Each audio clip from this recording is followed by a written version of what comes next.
Okay. We are going to look at why we use each of these units in particular, okay? And then we need to understand that anytime we measure, we're going to be using metric system units, right? We're not going to be using U.S. system units. So whenever we measure length, we measure meter. Mass is kilograms. Why would we use kilograms instead of grams? Any idea? Grams is like our unit for mass, but why would kilograms be considered the base unit instead of, or the common unit, I guess? Any ideas?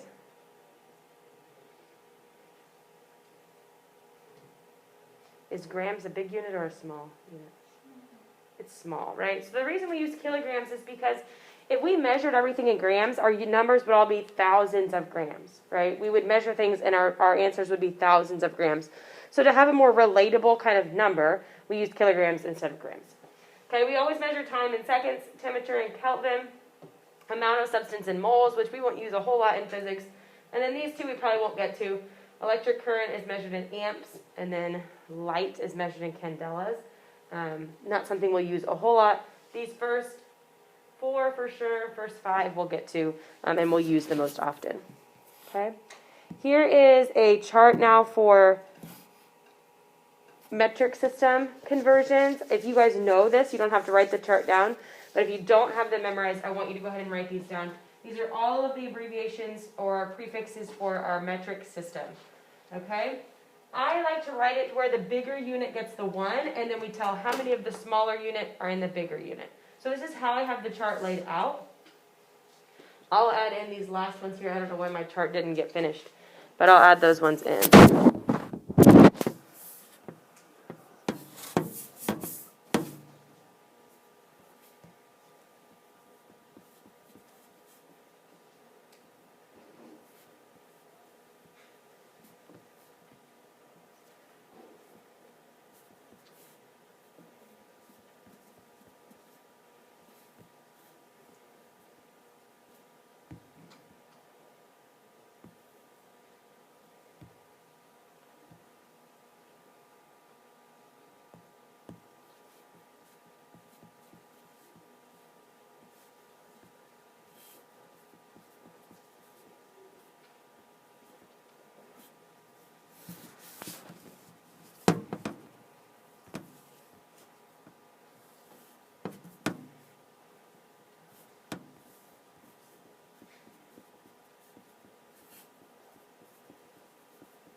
Just to be sure. So this is just an example column.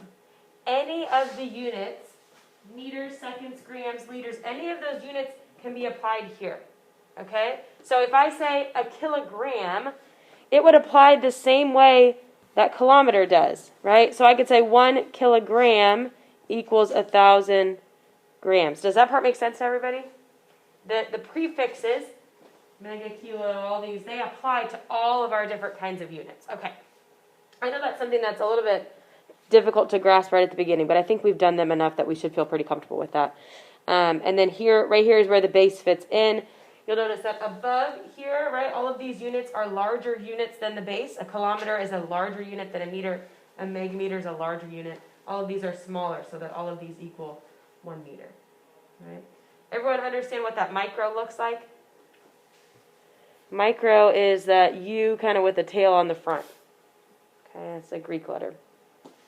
All right, questions with these? Okay, good. I think we'll be fine with conversions in here. But here's our U.S. to metric system conversion. I changed our table a little bit so that the larger unit always does get the 1. Okay, because that's kind of how I like to teach it. So I changed the table to match that. So this one you might have to write down. These ones might be less common for you to know or have memorized. Okay, this is how we convert from U.S. measurements to metric measurements. All right, let's go ahead and try some.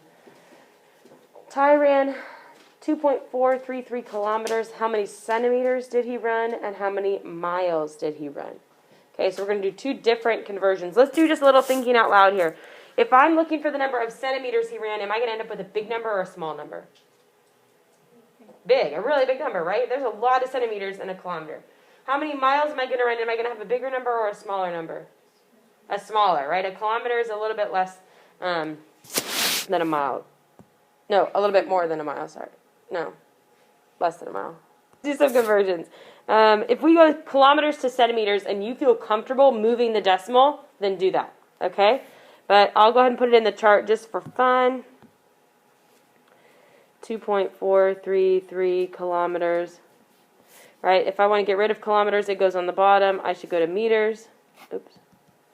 Kilometers gets the 1. There's 1,000 in that.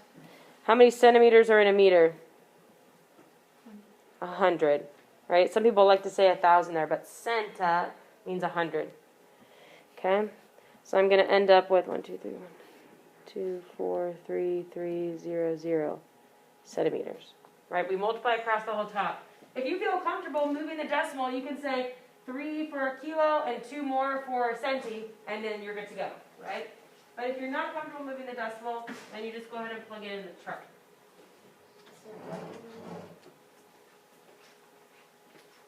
Miles won't be quite as easy to do just decimal movement because you have numbers that aren't powers of 10. Okay, so let's go ahead and convert to miles. We always start with what we know. 2.433 kilometers. There's a couple different ways you can go about doing this. Do you know the exact conversion from kilometers to miles? It's roughly 1.6. We don't know that one exactly. If you know that one, you can use it. Otherwise, we're going to go ahead and go kilometers to meters. And then meters to feet. Okay, the conversion here is 1 meter equals 3.28. Is that right? What did I give you on your chart? Yeah. 3.28 feet. Okay. Then the last one, it might be a little bit tougher. Do you know how many feet are in 1 mile? Almost. 5,280 in 1 mile. So if you don't know that conversion, this is a U.S. system conversion. If you don't know that one, just write that one down. 1 mile equals 5,280 feet. Okay. So now we multiply across the whole top, hit enter, then divide by the whole bottom.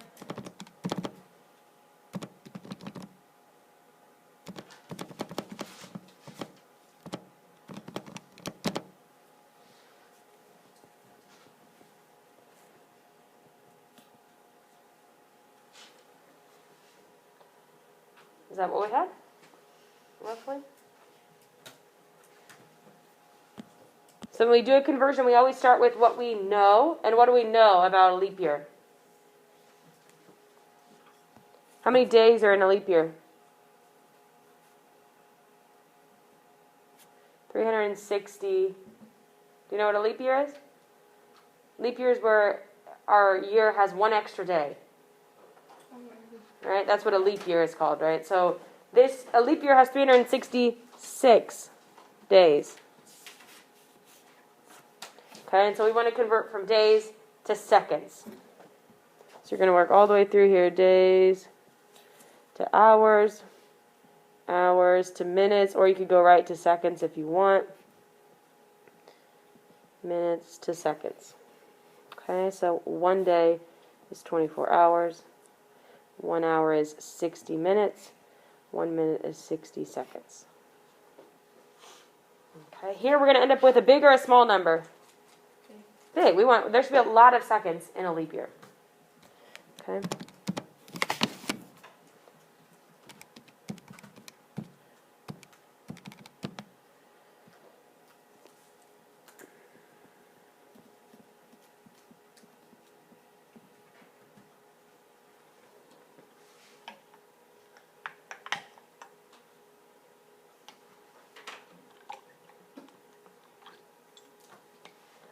About that? Okay, good. All right, why don't you guys, instead of just a singular unit conversion, now we've got a rate conversion that we have to do. So this one looks a little bit different, okay? We're going to try this. We're going to go 1.3 meters per second. Meters per second, right? When we say per in our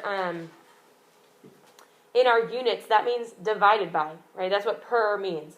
So when we say meters per second, we have to write it meters divided by seconds. That's really, really, really important. To be able to cancel our units correctly, we cannot have meters per second both in the top of our T-chart.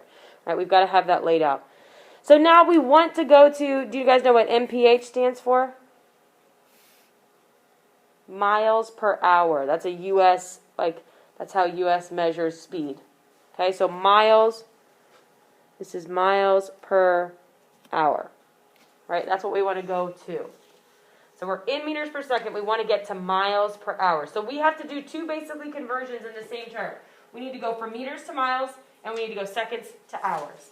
Okay? So it doesn't matter which one you do first. You can do them both in the same chart. So we're going to go ahead and go meters to miles first. Okay? I can go meters to feet.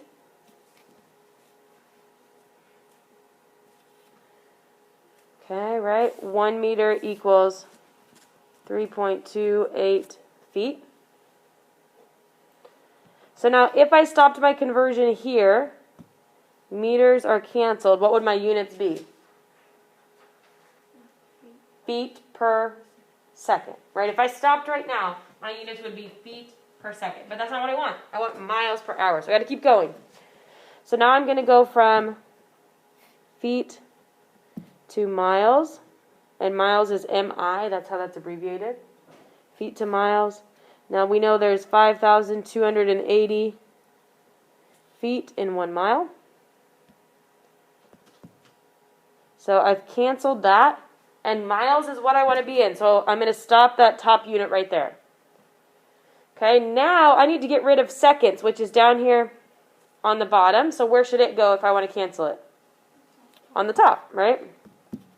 So I'm going to go seconds in. Can you guys go seconds in an hour? Fine or not?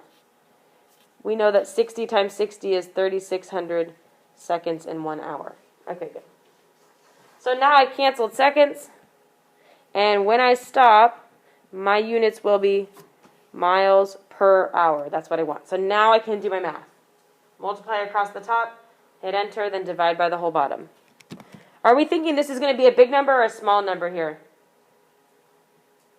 Think about how fast this bird is traveling. 1 meter per second. 1.3 meters per second. Do you think they'll be traveling very fast miles per hour?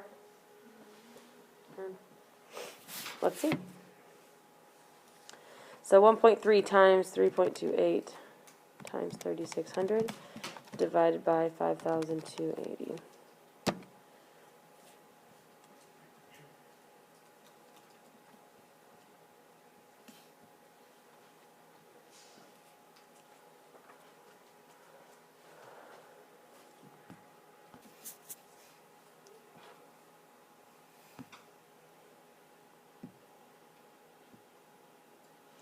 All right, you guys go ahead and try this one on your own. A car is moving 90 kilometers per hour. What's the speed of the car in meters per second? This is the conversion you'll do a lot. So try this one on your own.